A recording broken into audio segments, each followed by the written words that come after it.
Hey guys, so today I'm going to show you how to mute alerts from a group chat on your Android phone. So I'm in the group chat here, and I don't want to reveal too much information about that. But go up to the three dots here, and then go to group details. So if you hit group details, you can see the images, the last message, whatever. Go down to notifications, right?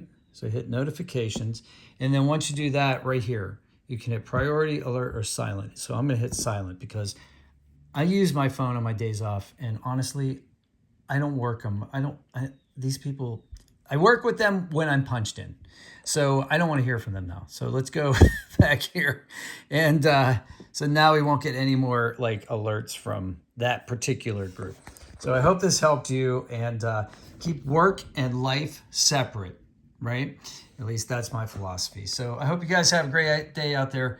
My job is giving you tips on YouTube. So please like the video and share it with people and subscribe so that I can quit that job, and then I'll never get texts from those people again. You know what I'm saying? I mean, they're nice people, but like, come on, it's my one day off.